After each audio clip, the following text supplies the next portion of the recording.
Le livre d'Urantia, troisième partie, l'histoire d'Urantia, fascicule 57, l'origine d'Urantia.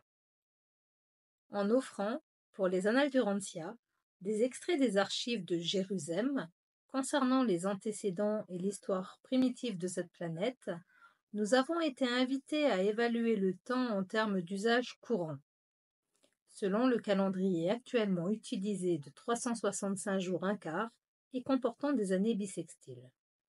En règle générale, nous n'essayerons pas de donner des nombres exacts d'années, bien qu'ils soient connus. Nous utiliserons les nombres entiers les plus voisins, car c'est la meilleure méthode pour présenter ces faits historiques. Quand nous évoquerons un événement vieux d'1 ou 2 millions d'années, nous le daterons de ce nombre d'années comptées en remontant pour le temps, et en prenant pour point de départ les premières décennies du XXe siècle de l'ère chrétienne. Nous décrirons donc le déroulement de ces événements lointains selon des périodes arrondies en milliers, en millions et en milliards d'années. 1. La nébuleuse d'Andronover. Urantia a son origine dans votre Soleil, et votre Soleil est l'un des multiples produits de la nébuleuse d'Andronover, qui fut jadis organisée comme partie composante du pouvoir physique et de la substance matérielle de l'univers local de Nébadon. Et cette grande nébuleuse elle-même prit naissance dans la charge-force universelle de l'espace dans le super-univers d'Orvoton, à une époque lointaine, fort lointaine. Au moment où commence ce récit, les maîtres organisateurs de forces primaires du paradis avaient, depuis longtemps, la maîtrise complète des énergies spatiales qui furent, plus tard, organisées sous forme de la nébuleuse d'Andronover. Il y a 987 milliards d'années, l'organisateur de forces associées, remplissant alors les fonctions d'inspecteur numéro 811 307 de la série d'Orvonton et qui voyageait hors du Versa, rendit compte aux anciens des jours que les conditions de l'espace étaient favorables pour inaugurer des phénomènes de matérialisation dans un certain secteur du segment, alors oriental, d'Ovorton. Il y a 900 milliards d'années, les archives du Versa attestent que fut enregistré un permis délivré par le Conseil d'équilibre du Versa au gouvernement du super-univers, autorisant l'envoi d'un organisateur de force et de son personnel dans la région désignée auparavant par l'inspecteur numéro 811 307.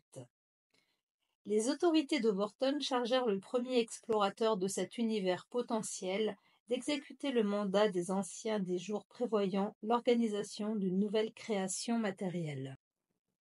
L'enregistrement de ce permis signifie que l'organisateur de force et son personnel avaient déjà quitté Uversa pour leur long voyage vers le secteur d'espace oriental où, par la suite, ils devaient entreprendre des activités prolongées se terminant par l'émergence d'une nouvelle création physique dans Overton.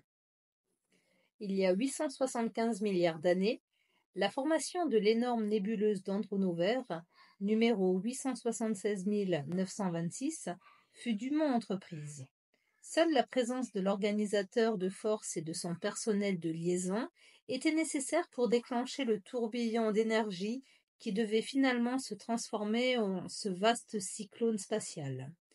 À la suite du déclenchement de ces rotations nébulaires, les organisateurs de forces vivants se retirent tout simplement perpendiculairement au plan du disque en rotation. Ensuite, les qualités inhérentes à l'énergie assurent l'évolution progressive et ordonnée du nouveau système physique. À partir de cette époque, l'exposé passe aux agissements des personnalités du super-univers.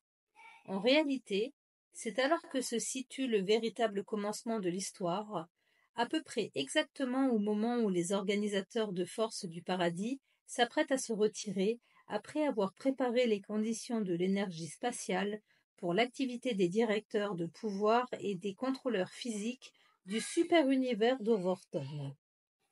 2. Le stade nébulaire primaire. Toutes les créations matérielles évolutionnaires naissent de nébuleuses gazeuses et circulaires, et toutes ces nébuleuses primaires sont circulaires pendant la première partie de leur existence gazeuse.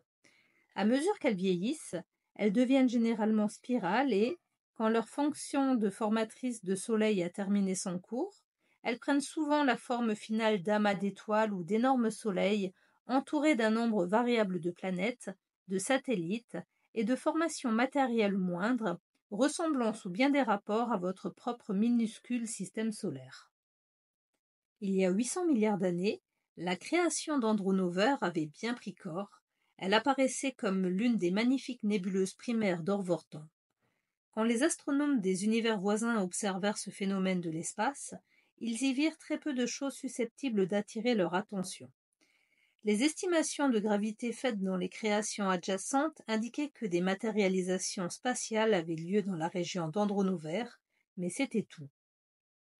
Il y a 700 milliards d'années, le système d'Andronover atteignit des proportions gigantesques, et des contrôleurs physiques supplémentaires furent envoyés sur 9 créations matérielles environnantes pour fournir leur appui et apporter leur concours au centre de pouvoir du nouveau système matériel qui évoluait si rapidement. À cette époque lointaine, tous les matériaux légués aux créations subséquentes étaient contenus dans les limites de cette immense roue spatiale qui continuait à tourbillonner et qui, après avoir atteint son diamètre maximum, tourbillonnait de plus en plus vite à mesure qu'elle se condensait et se contractait.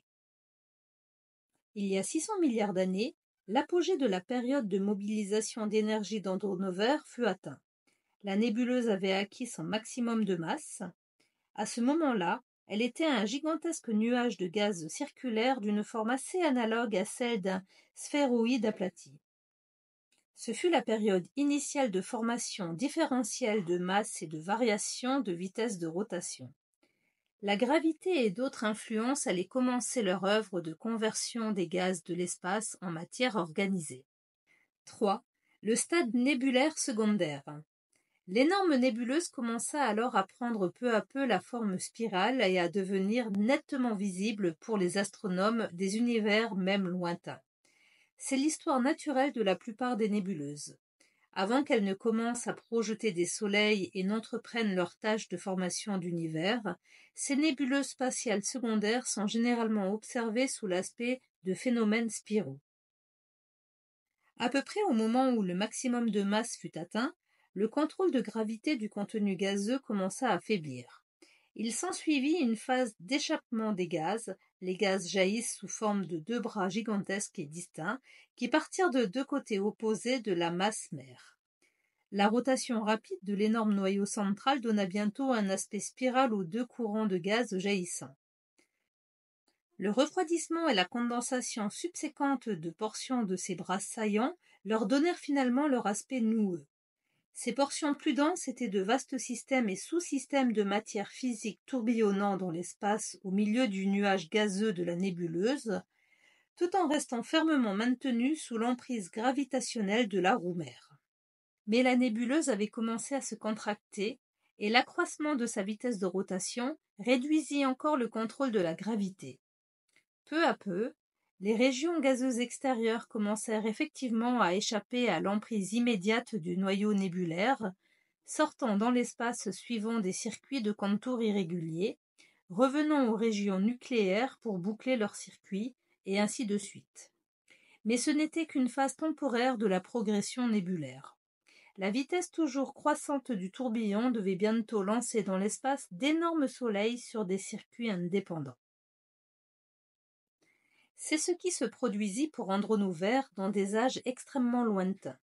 La roue d'énergie s'accrut et grandit jusqu'à ce qu'elle eût atteint son maximum d'expansion.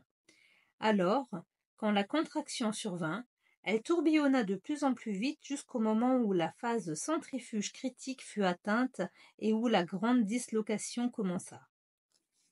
Il y a 500 milliards d'années, le premier soleil d'Andronover naquit.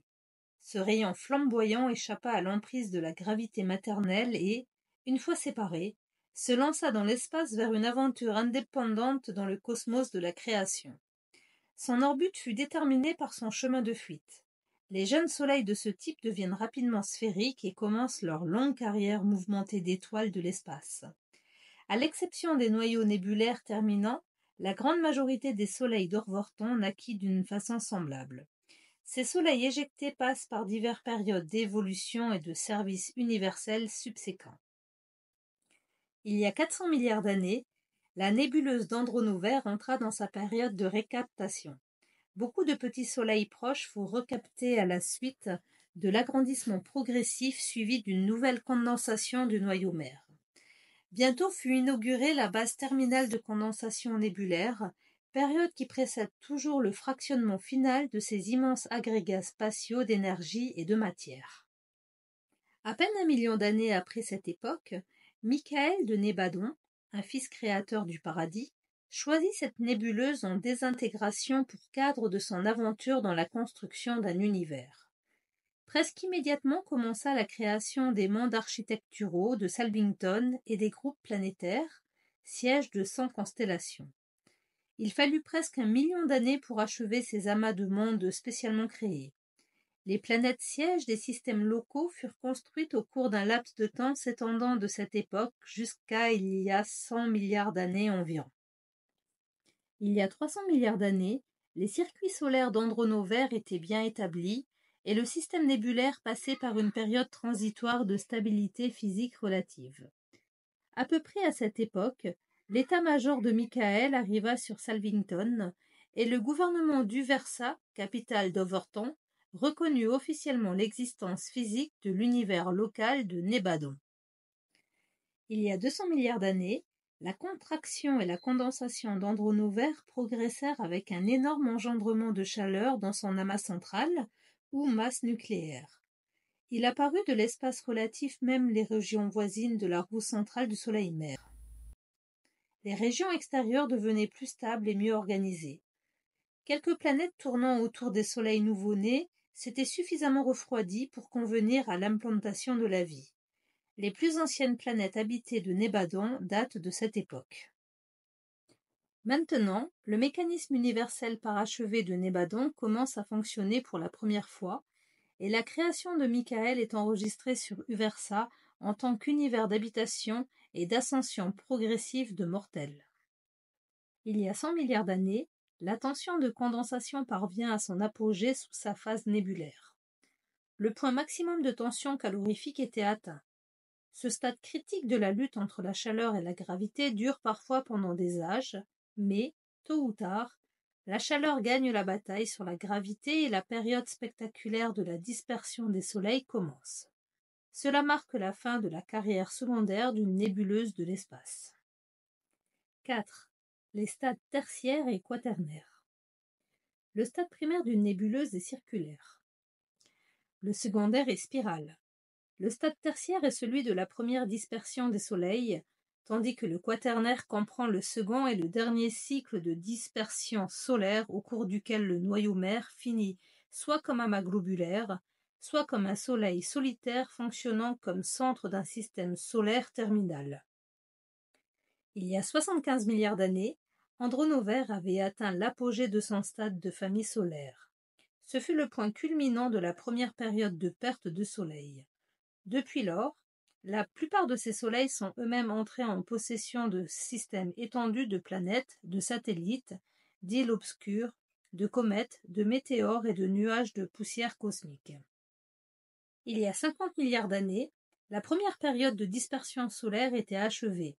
La nébuleuse terminait rapidement son cycle tertiaire d'existence au cours duquel elle donna naissance à 876 926 systèmes solaires.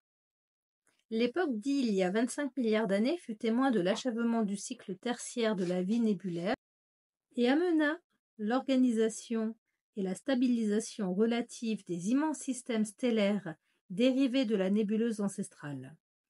Mais le phénomène de contraction physique et de production de chaleur accrue se poursuivit dans la masse centrale du résidu nébulaire.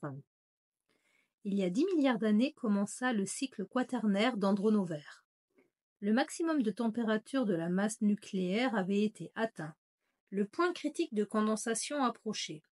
Le noyau mère originel se convulsait sous la pression conjuguée de la tension de condensation, de sa propre chaleur interne, et de l'effet de marée croissant de l'essaim environnant de systèmes solaires libérés. Les éruptions nucléaires, qui devaient inaugurer le second cycle nébulaire de dispersion solaire, étaient imminentes. Le cycle quaternaire de l'existence nébulaire allait commencer. Il y a 8 milliards d'années débuta la colosse éruption terminale. Seuls les systèmes extérieurs sont à l'abri au moment d'un tel bouleversement cosmique. Et ce fut le commencement de la fin de la nébuleuse. Ce dégorgement final de Soleil s'étendit sur une période de presque 2 milliards d'années. L'époque d'il y a 7 milliards d'années fut témoin de l'apogée de la dislocation finale d'Andronover. Ce fut la période où naquirent les plus grands soleils terminaux et où les perturbations physiques locales atteignirent leur maximum. L'époque d'il y a 6 milliards d'années marque la fin de la dislocation terminale et la naissance de votre Soleil, le 56e avant-dernier de la deuxième famille solaire d'Andronover.